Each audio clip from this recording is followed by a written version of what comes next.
లేదు నాన్న, నేను రాను. మీరు వెళ్ళండి. అయ్యో, మీరు రాకపోతే ఎలా ఆంటీ? మీరు రావాలి.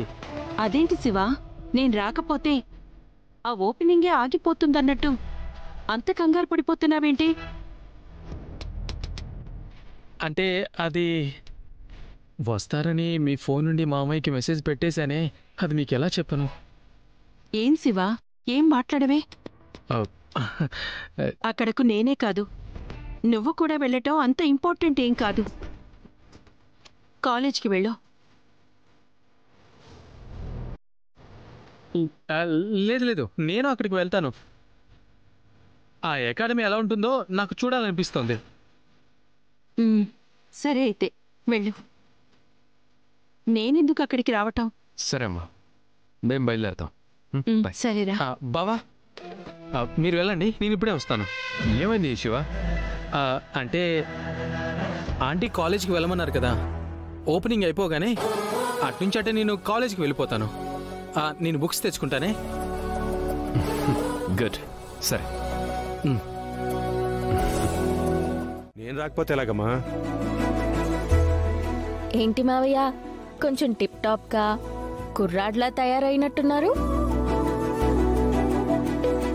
గడ్డానికి కొంచెం రంగు కూడా వేసినట్టున్నారు. ఏంటి మావయ్య సంగతి? అంటే భూమి, ఎవరికి చెప్పకూడదు అనుకున్నాను. నీ దగ్గర దాచాను కదా, అందుకే నీకు చెప్పేస్తాను. మీ శారదత్తయ్య అంటే నాకెంత ప్రేమో నీకు తెలుసు కదా. అవును. ఇన్నాళ్ళు మీ అత్తయ్య రావద్దు, కలవద్దు, మాట్లాడద్దు అని నన్ను ఆపే ప్రయత్నం చేసింది కదా. అవును. అంటే మనసులో ఉన్న ప్రేమ ఎంత దాచాలనుకున్నా దాగదమ్మా. ఈ రోజు కాకపోయినా రేపైనా అది బయటపడిపోతుంది. అయ్యో, చాలా పెద్ద పెద్ద డైలాగులు చెప్పేస్తున్నారు మావయ్య. విషయం ఏంటో ఇంకా చెప్పనే లేదు. అంటే భూమి, ఈ మధ్య శారద తిన్నారా బాగున్నారా అంటూ మెసేజ్లు పెడుతోందమ్మా. అంటే దాని అర్థం మీ అత్తయ్యకి నా మీద ప్రేమ ఉన్నట్టే కదా.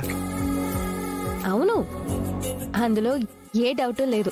ఈరోజు మార్నింగ్ కూడా అకాడమీ ఓపెన్కి మీరు వస్తున్నారా, మిమ్మల్ని చూడాలనుంది అని మెసేజ్ పెట్టింది. అందుకే ఇలా రెడీ అయ్యాను. Everything is fair in love and war. అయ్యో మావయ్య, మరదేంటి? అత్తయ్య నేను డాన్స్ అకాడమీ ఓపెనింగ్ కి రావడం లేదని నాకు ఫోన్ చేసి చెప్పింది.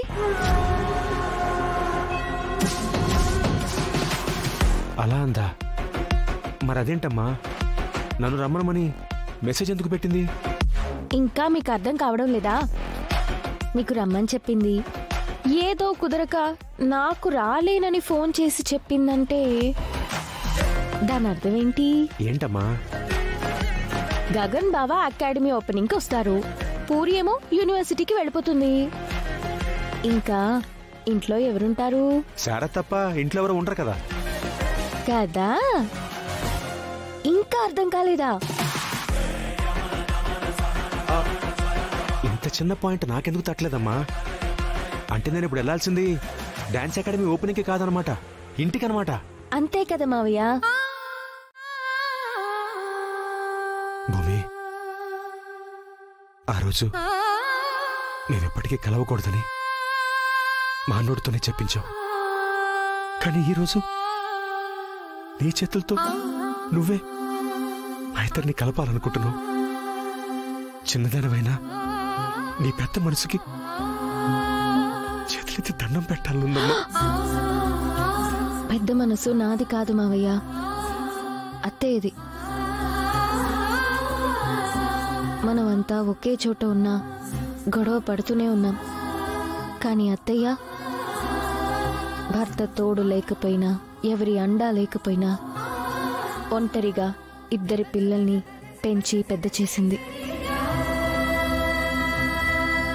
నన్ను కన్నవాళ్లు ఎవరో తెలిసాక అరక్షణం కూడా ఆలోచించకుండా అరకు నుంచి హైదరాబాద్ వచ్చాను, అమ్మా నాన్నల ప్రేమ పొందాలని. కానీ అత్తయ్య మీకు అడుగు దూరంలోనే ఉన్నా మీరే తన భర్త అని చెప్పుకోలేక నరకాన్ని అనుభవిస్తోంది.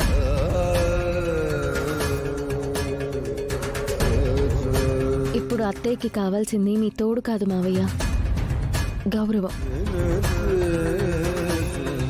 నేను కేపీ భార్యనని చెప్పుకునే గౌరవం మీరివ్వాలి.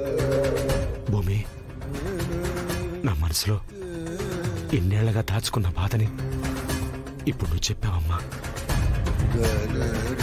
నా భార్యని దగ్గరికి తీసుకుని తనకు గౌరవాన్ని ఇచ్చి తనకి జీవితాన్ని ఇద్దామంటే ఇక్కడి కుటుంబం ఒప్పుకోదు. బాధలో ఉన్న శారదని హక్కును చేర్చుకుందామంటే అక్కడ నా కొడుకు ఒప్పుకోడు. నా బంధాల్ని ఎండమావుల్లో వెతుక్కుంటున్నానమ్మా. వస్తాయి మావయ్య, మీకు మంచి రోజులు వస్తాయి. ఆ అపూర్వ రాక్షసిని చీల్చుకుని నిజం బయటికి రావడానికి టైం పడుతుంది. ఎందుకంటే నిజం దైవం. కమ్మేసిన అపార్థాల పొరలు జరిగిపోయి మనమంతా కలిసిపోయే రోజు, మీరు అత్తయ్య ఒకటయ్యే రోజు దగ్గరలోనే ఉంది. ఆ రోజు కోసం ఎన్నేళ్ళగా ఎదురు చూస్తున్నానమ్మా. వెళ్ళొస్తాను. క్షేమంగా వెళ్ళిరండి మావయ్య. థ్యాంక్ యూ అమ్మా.